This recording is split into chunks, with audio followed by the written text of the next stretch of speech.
get me emotional here today. July of 2019, we experienced a mass shooting here at the Gilroy Christopher Ranch. The Gilroy Garlic Festival. At the Gilroy Garlic Festival, there was a mass shooting where there were many injured and several lost their lives. I believe it was 3 that lost their life. And that happened on Sunday, July 25th of 2019. And I often tell this story because in 2019, the number of mass shootings, not only at schools, at churches, at synagogues, at mosques, at movie theaters, they were on the rise. And we were forward-thinking. We were trying to be forward-thinking and say, what could we do as an organization at Christopher Ranch to be able to be prepared as best as we possibly can? I don't think anyone's truly prepared for an event or as such. So that Thursday before the Gilroy Garlic Festival shooting, we worked with the Gilroy Police Department and the Santa Clara County Sheriff's Department. And in this very room, we had an active shooter training for our managers, supervisors, owners. And one of the things that haunts me and resonates within me now is what one of the police officers said. It's not a matter of if it happens, but when it happens. I thought that was just, those words were so impactful and cut deep. Who would have ever thought that 3 days later, a gunman would have gotten into the Gilroy Garlic Festival through a fence? And it was a blow to our community. We're Gilroy strong. But it was very impactful. There was a lot of employees that were present at the Gilroy Garlic Festival that day. The owners were present. The Gilroy Garlic Festival has been around for over 45 years. Our owner and founder, Don Christopher, started the Gilroy Garlic Festival, and the proceeds of the festival would go to charitable organizations within town. So it was a foundation that did good for the community, and it was well known in the community, and people from all over the country, all over the world would come to this festival. And there were a lot of people in attendance, and a lot of our community were there. It was some dark days followed the ranch. Our employees were calling out because they were afraid of a copycat. Perhaps someone would come onto our property. So we had to be proactive. At the time,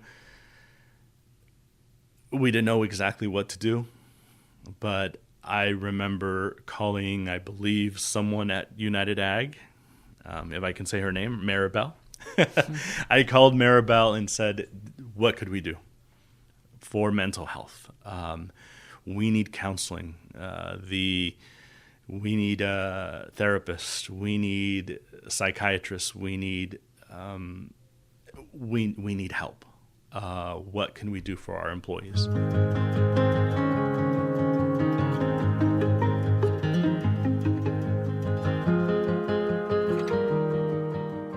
I am today super excited because I am here in Gilroy, the garlic capital of the world, right? That's what it's called, Richard? That is where you're at. Richard Plato. I'm the Director of Human Resources at Christopher Ranch. Been here for 15 years.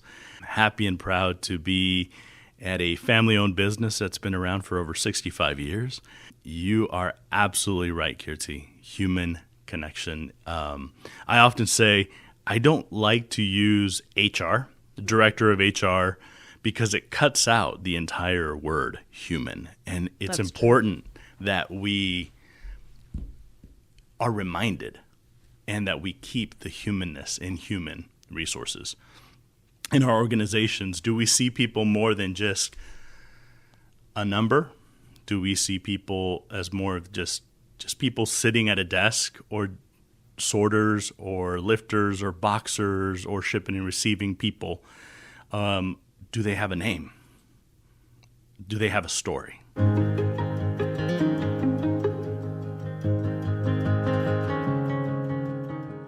Tell me a day when, or let's say today or any other day, where you hear a story from one of your employees, and then that just makes you so glad that you're the director of human resources, because that's a very fulfilling role, right? I know you have tons of those stories. Can you share one with us?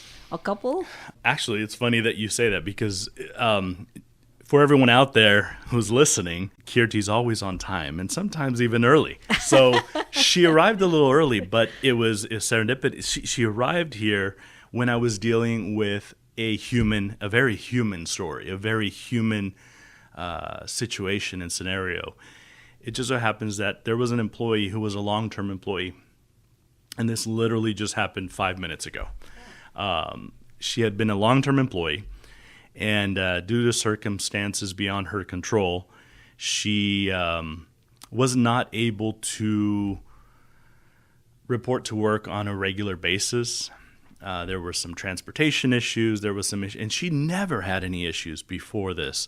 And in 2022, last year, she began to her attendance began to slip, and it was something out of the ordinary.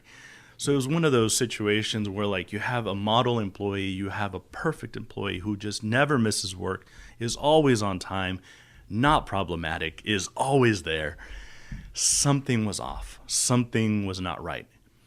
And in human resources, it's easy to say sometimes, well, just discipline them, write them up, right? An attendance write-up or whatever, right? Right. But when you know someone, because you had that connection, you've had that human, this is out of the ordinary. So you pick up the phone and you call, or you invite them in, and you talk to them. And most often than not, they share their story. Everybody has a story, and they share their story with you. And this employee, unfortunately, shared a story and was not able to, after several months, was not able to completely fulfill the obligations of the position, including her hours and her schedule. So she had to leave, and the way she left, unfortunately, there was a situation in her family where she was not able to call out in a timely fashion. So it was coded as job abandonment. After 3-4 days, she didn't report to work. Never had given any other opportunity, never had this situation with her. So for over a year, all of 2020, she wasn't in touch with us. She called earlier today, and she said to me, I'm in a much better situation than I was a year ago in early 2022. I'm in a much better situation now. I've resolved all my issues. She then shared with me her story and what had happened in her life. There was sickness in her family, and her daughter had to undergo some chemotherapy and some cancer and some things, which she hadn't disclosed to me prior. Yeah. I just knew that there was a situation with a family member. But she did share all this with me, and she asked for another opportunity to return to Christopher Ranch, even though she had not been eligible for rehire. But you listen to her story, and it's one of those situations where I looked in her personnel file, and there was nothing there prior to 2022. So I reached out to her manager, the person who coded her as not eligible for rehire. Yeah. And I shared her story with him. She starts working tomorrow. So what do you say to people when they say, that's all well and good, but what about the compliance part of human resources, right? So if you're doing this for everybody, are people abusing the system? Would people take advantage of that? What do you say to that? Organizational justice, and unfortunately, human resources is often put in that fine situation where you're in the middle, right, to comply with policy, to comply with laws, to comply with organizational compliance policies. And then you're also the human aspect of it as well. There are certain things that are definitive, that are fine line. Zero tolerance to anything that has to do with an outrageous situation that caused this person to maybe lose their job. And history. So it does take some digging. It does say it takes takes time out of your day to make that happen. Right. And sometimes you do look in that personnel file and you realize, no, this person has a history of that. And many opportunities have already been granted to them throughout their tenure at the ranch, or perhaps have already been awarded or afforded to them, right? And you bring others into it too. Like, I didn't make the decision on my own. I brought in that person's manager. Right. And I explained the situation and allowed them to make the final decision. Right. They're the ones going to be working with that person, that's right? True. Because you are, the interesting part is when you're talking about this, there's a lot of the perception with agriculture and how employees get treated and all that. And then you hear stories like yours, and it's just amazing, right? Yeah. What happens in agriculture and how it's so different than sometimes what the perception out there is. Absolutely. I'm very proud to have been working for 15 plus years now at Christopher Ranch, a family-owned and operated business. When I first got here, we were always ahead of the game, and even Christopher Ranch got some slack from some other growers in the area, from other folks in agriculture, because we were always ahead of the game. We always worked hard to provide some kind of medical insurance, some kind of insurance and some coverage to employees. Before it was required. Before it was required in Right. 2012 by the Affordable Care Act. Don Christopher, our owner and founder, many years ago, came up with a solution, because many of our employees, female-populated, female-dominated industry, were sorting and line labor and conveyor lines and belts. And he wanted to make sure that he provided some coverage for the employees, especially if they were out on maternity leave. He was ahead of the game. He was a forward thinker. So we were able to formalize an in-house plan and worked even closely with UnitedAg at that point in time, way before the Affordable Care Act.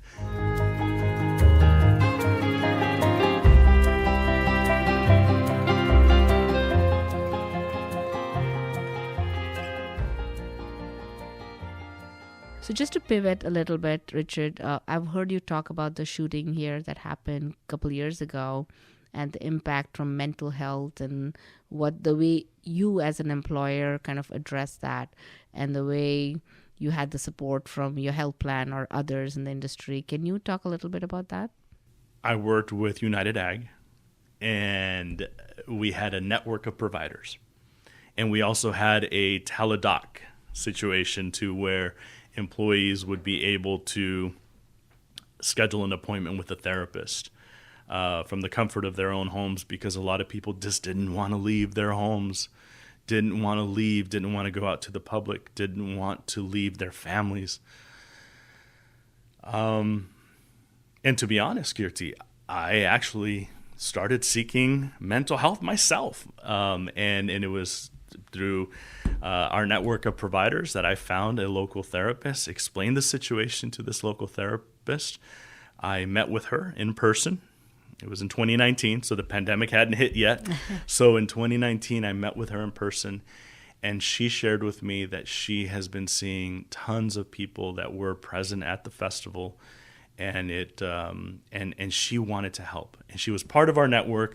So I worked with her to be able to come out to our lunchroom, our Christopher Ranch employee lunchroom, and to offer her services and the services of all her colleagues that were part of our network of providers. And she was able to see a lot of our employees who needed to just someone to talk to, and some family members too. So that was very. I'm forever grateful for UnitedAg for what you all did for us and for our employees during that very, very dark and difficult time during the shooting. When I've heard you tell me the story before, and I know it's emotional. I can actually picture it when you're telling me the story. I was picturing the Garlic Festival and this happening. And when you first told me the story, I did not actually realize the impact of UnitedAg. And when you told me that, I actually was so excited, and it just felt so fulfilling that, as a health plan, to come and help you when in need, which is very not, when in traditional sense, not really a health plan thing to solve for, but the fact that we did, right? And that's what we're trying to build here. You as an employer in agriculture, we as providing healthcare in agriculture, building that community for each other. So we are each other's resource, right? That's Absolutely. What we're trying to do. Absolutely. It's funny that you say that, because we talk about building relationship and and keeping that humanness. If I hadn't had that rapport and that relationship with UnitedAg, and if I didn't have the phone number, the direct line to that person at UnitedAg that I called, who would I have called? Just an 800 number? Would I have called? Right. But I had a connection with these people. Kirti, Maribel, anybody I have relation, and because I've built that human rapport with UnitedAg for over 20 years now, if not 25, 30 years now. Right. So yes, humanness is in everything we do. There's been a lot of mental health issues and behavioral health issues since the Garlic Festival shooting in 2019. Most healthcare providers were doing Zoom meetings, and especially mental health. They were doing Zoom meetings. And unfortunately, in our communities, perhaps the agriculture community, the Hispanic community, they were not accustomed to speaking to anyone about mental health issues or anxiety or stress or depression, let alone over a computer or over the phone. But we found it extremely beneficial to our workers, our ag community, because there was a lot of unknowns at the time too.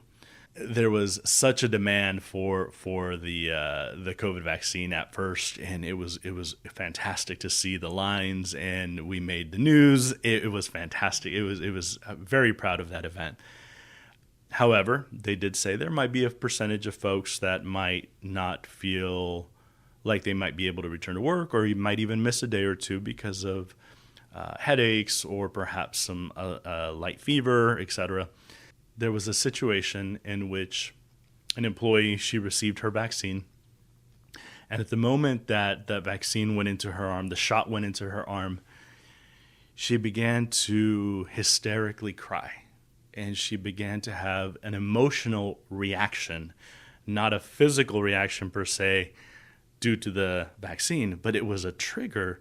The poking was a trigger to something that was unknown to anyone around her, including her managers, the doctors, and the nurse staff that were present.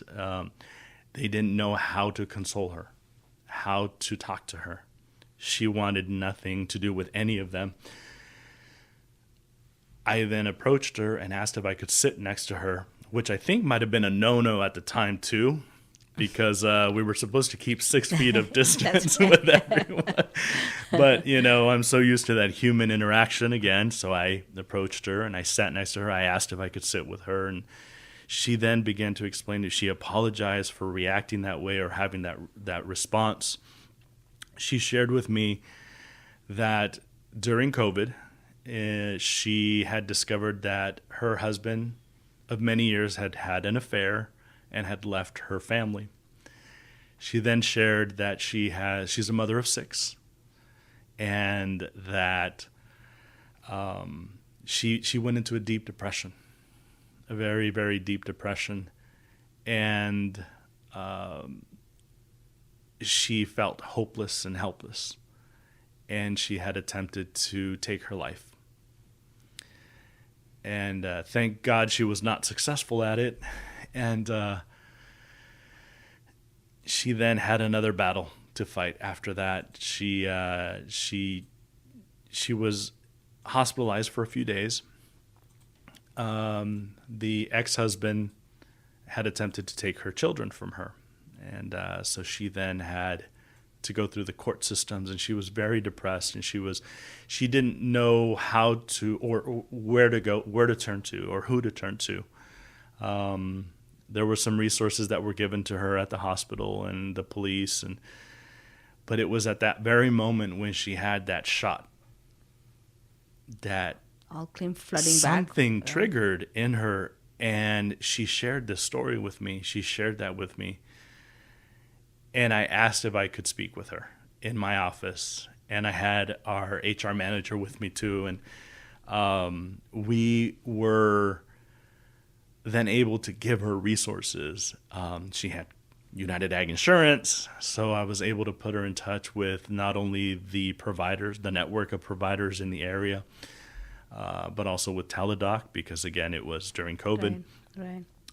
So she had an emotional response. She was going through some mental health issues that none of us were aware of. And what she said to me too, I remember, I was numb.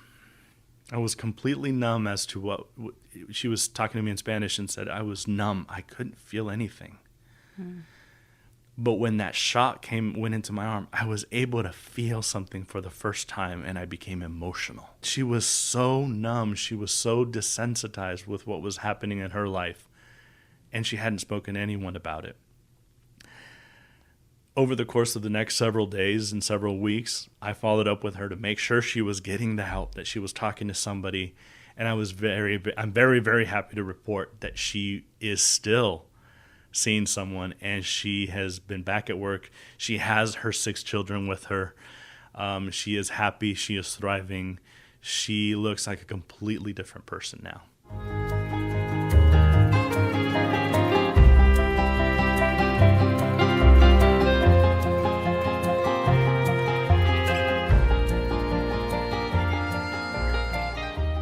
So one of the things, Richard, as I'm listening to you, and I'm trying to see what do I take away from a UnitedAg standpoint, or what do I take away for our listeners? What can they take away from what Richard has to offer, what Christopher Ranch has to offer, what Ag has to offer? What do you think? What would be that one thing like, I'm going to change the way I now approach this because of what I just heard? Well, in addition to what Christopher Ranch has to offer, garlic and more garlic, That's actually good for your heart. Very true, yes. And it's a natural mosquito repellent as well. That's true. So one of the things I think that the message that I would want to leave all the listeners with is make yourself available. Be human. If it's nothing more than just looking at someone in the eyes, a smile, be human. And sometimes it's so difficult because we're weighed down with our busy schedules. If you can just make it a point to reach out to maybe just one employee a day. It might just be a text message, or it might be a phone call, or it might just be a visit to their office or a visit to the lunchroom, and just smile at someone and say, hey, how you doing today? Yeah, I've been thinking about you. We just don't know what impact that's going to make. Today, as a matter of fact, I was told of an employee in our Chicago warehouse that hadn't reported to work in a while, and they had assumed that he had resigned because he hadn't reported to work in a few days. So I reached out to this person. He called me back after everyone in his facility tried to reach out to him via text and email and phone, and he wouldn't respond to them. But I just simply sent him a text message saying, this is Richard Plato, Director of Human Resources at Christopher Ranch.